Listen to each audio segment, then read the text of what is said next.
So the Mario Kart 8 Deluxe Booster Course Pass has been out for a little while now, and with Wave 2 finally being released, I just want to give my general thoughts on it since I didn't really for Wave 1. Now, the whole controversy surrounding Wave 1 was how the DLC courses looked visually underwhelming compared to the DLC, on top of many other issues. But before going back to all of that, let's just take a look at Wave 2 real quick. So of course, Wave 2 adds 2 new cups, and with 8 new courses in total, those being the Turnip and Propeller Shroom Cups. To start off with the Turnip Cup, we have New York Minute from Tour. Now, I just really like the aesthetic of this one. It really reminds me of New Donk City from Odyssey, which is probably what they were going for, to be honest. However, this is really one of the tracks where you can really tell that it was ripped from Tour because the graphics just need work, man. Next up, we have Mario Circuit 3 from the SNES. I never really understood the appeal behind the look of the circuit tracks from SNES and GBA, but this is fine. It's just something that'll hold us over until they add Mario Circuit for Mario Kart Wii. They are adding that, right? Oh yeah, Calamari Desert. Big fan of this course, always have been, especially in Mario Kart 7. Never really played the original in Mario Kart 64, but hey, I'm still a fan. I'm just really glad they finally added this course after tweeting that very obvious and obscure teaser back in 2016. And of course, they added Waluigi Pinball. Now, this is a fan favorite among many, but I've never really been much of a fan of Waluigi Pinball. But I mean, it's cool to see it here, and it probably got the best visual upgrade out of all the previous tracks, so that's something. Just a pretty fun track in general, just not really a big fan of the mechanics here. And to start off with the Propeller Cup, we have Sydney Sprint, another tour stage. Now, I had fun with this one. My main problem with tour stages are that they sometimes feel somewhat incomplete, but that's not really the case here. The music in this track is also fantastic, so that's definitely a plus. Next up, we have Snowland from Super Circuit is up next, and this is actually really good. I really liked that for the GBA courses. This also applies to the base game. They made them fit in with the rest of the tracks instead of just making them, well, flat. I like this one. It also looks good visually. Now, Mushroom Gorge is definitely the highlight of this wave for me. Now, this is most likely the nostalgia talking because, well, I'm somewhat of a Mario Kart Wii fan. So I'm just really glad to see this track here. I just hope we get Koopa Cape sometime.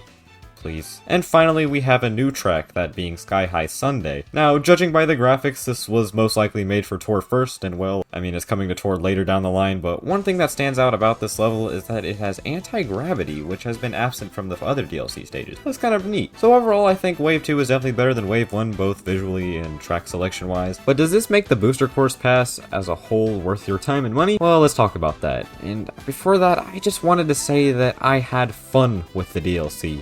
I enjoyed my time with it, I enjoyed playing these tracks. Now, of course, the DLC visually looks worse than the rest of the game, which is, at the end of the day, it's unacceptable, man. They obviously just ported the versions of the tracks from Tour and called it a day, which is pretty lazy. I see some people defend how the DLC looks by saying it's just DLC and not a full game. Now, the original DLC packs on Mario Kart 8 for the Wii U included tracks that looked on par to the base game, if not somewhat better, and the DLC for the Wii U game came out 7 years ago on inferior hardware, so there is really no excuse for these. Now, there isn't really any excuse for it to look this bad when the entire base game looks like God of War compared to this. A lot of people make the argument that you shouldn't pay attention to the visuals and you should just enjoy the gameplay. Well, yeah, there's a lot of content here that's fun and enjoyable to play. I'm allowed to nitpick how it looks, especially if I freaking bought it, especially when there is a reference on how it should look just a button away. It wouldn't be as big of an issue if the base game just wasn't there.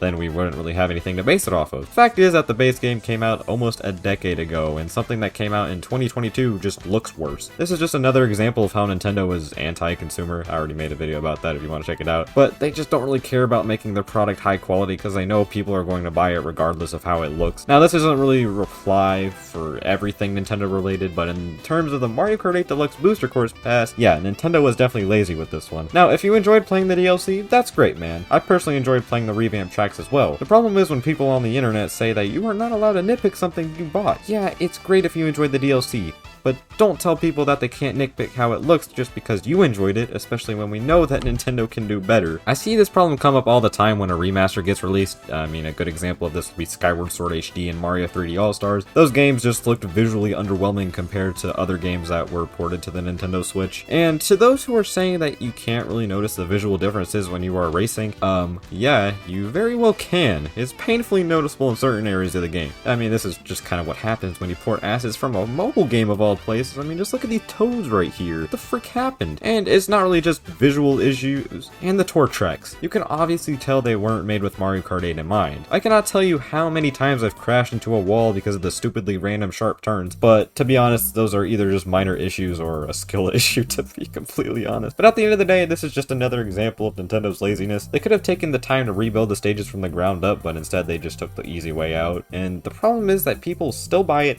and give Nintendo what they want. But again, for the final time, I enjoyed playing the DLC. It's just that it is so jarring when you play a DLC track and then play a base game track. It's almost like they're not even from a same game. It truly feels like a mod or something. It just doesn't feel official. But that's going to go ahead and end it off for today's video, guys. Let me know what you think about Mario Kart 8 Deluxe Booster Course Pass and Wave 2. Do you like Wave 2 better than Wave 1? And are you excited for Wave 3? Let me know some tracks you would like to see in it. But with that being said, guys, thank you all so much for watching, and I'll see you all later. Goodbye.